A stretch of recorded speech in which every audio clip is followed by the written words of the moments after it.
Although noni has been used for thousands of years in French Polynesia, only in the last decade has it been available to consumers everywhere. No one is more familiar with or has studied the noni fruit more extensively than our guest, Dr. Neil Solomon. Dr. Solomon is a Johns Hopkins trained physician and former faculty member at Johns Hopkins and other leading universities. He is also a New York Times best-selling author. He was Maryland's first Secretary of Health and Mental Hygiene, has served as chair of 4 gubernatorial commissions, and has acted as health advisor to presidents and governors. For 18 years, he wrote a globally syndicated health advice column for the Los Angeles Times Syndicate. Currently, Dr. Solomon works as a global nutritional consultant, serving corporations and non-government organizations of the United Nations, such as the International Council of Caring Communities and the Communications Coordination Committee of the United Nations. Dr. Solomon has been studying noni for nearly a decade, and his books on noni have sold over 1 million copies in the U.S. alone. Please join me in welcoming Dr. Neil Solomon.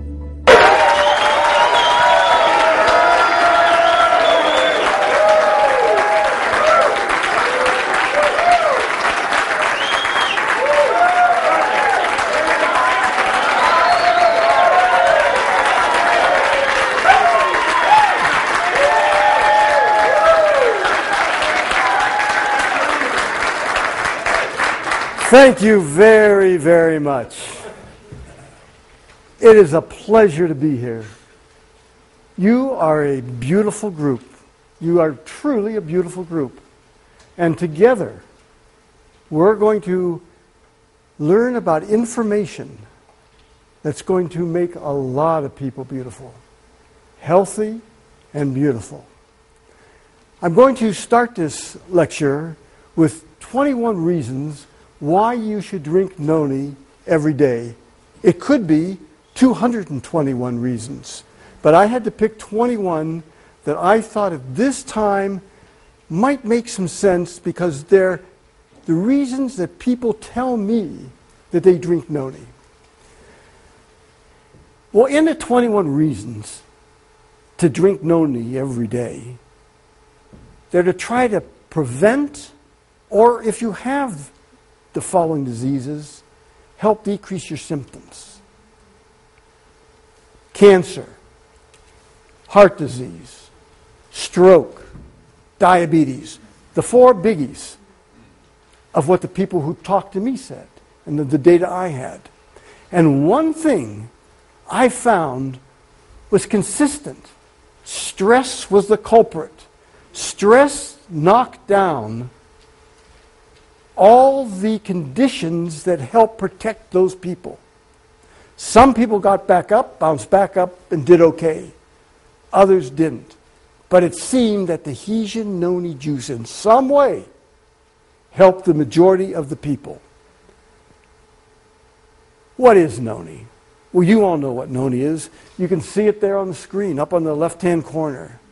As you know, it's really an ugly smelling fruit. It tastes worse. I would never drink it. I would never drink noni juice the way it comes out of the noni plant. I couldn't tolerate it. But that's what noni was. But the reason they tolerated it to people, it helped them. So the people primarily of Southeast Asia and the Pacific Coast area and the Pacific Rim area, they felt that noni helped them, and so they passed it on from generation to generation. And it was because of that that terrible taste didn't prevent them from taking it, because they stayed pretty healthy. Tracing it back from Polynesia, where these people were located, you can find that it had its origin in old India back 6,000 years ago. And there it was known because it increased longevity. But it not only increased longevity, it not only made people live, that they believe, longer, but they lived healthier longer, and that's the name of the game. The name of the game is to live healthier, because if you just live longer and aren't healthy, that's no good. And if you go to the Sanskrit writings, you'll find in those writings, the quotes, marvelous healthful properties. Noni. It has marvelous healthful properties. Noni juice may help prevent and protect against cancer. There has been research done on noni, and the research shows that it may prevent and it may protect against cancer. Then Dr. Myung Ying Wong from the University of Illinois Medical School started to study noni. I said, "What are you doing now?" She said, "I'm doing research. I do cancer research at the university."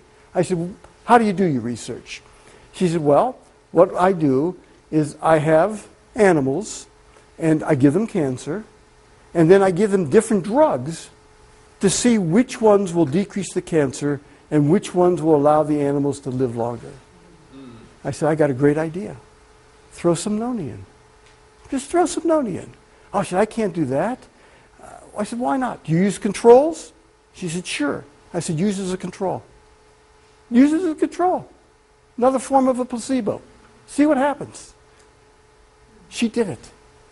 And you know what she found? It helped as much as the drugs. I could go through all the work that was done on animals, but this probably summarizes better than any. Dr. Harazumi Kim, she had 15 mice. She gave them all that cancer I told you about. She didn't give any of them noni. At the end of 16 days, every one of them died. 100% of them died. She had another group at the same time. And what she did to that group is she added noni. And every one of them lived. Every one of them lived. That's in the literature. I gave you the reference there in Pharmacology, December 1997. She also presented this. This was presented at the American Association of Cancer Research. This is for real stuff. Do I say that noni cures cancer? No. Noni does not cure cancer. But I believe noni helps in people who have cancer, and I believe that the side effects are minimal to none. So what do you have to lose by taking it? Noni juice may help with arthritis. There's no doubt in my mind that it certainly can decrease the symptoms of arthritis. Now, before noni came along, people were using mainly aspirin and ibuprofen. But the problem with aspirin and ibuprofen is they can chew up your gastrointestinal tract. They can give you ulcers. Now recent data shows that they can raise your blood pressure and give you hypertension. 50% of all people who take aspirin or ibuprofen in some way or another have GI symptoms. Of those who take noni, and 1,675 took it, 78% said it helped their arthritic symptoms. And it helped their arthritic symptoms without the GI problems, without causing them to have ulcers. Noni juice may help decrease heart symptoms. Now, what causes heart problems? There are lots of different things that cause heart problems, but we're going to talk about three things that nobody argues about. One, you can get a clot. The clot can block your coronary artery. If it blocks your coronary artery, nothing can get through. Blood can't get through. It has oxygen and nutrients, and so it's beyond the coronary artery. The other side of it, where there's no blood, that tissue dies. When that tissue dies, that's called a myocardial infarction. And that just means, infarction means death. Myocardium is the muscle of the heart, and that's what you have. That then labels you as having coronary heart disease, which is CHD. So when you see CHD, that's coronary heart disease. Most of it was due to the clot, secondary myocardial infarction, and then coronary artery disease.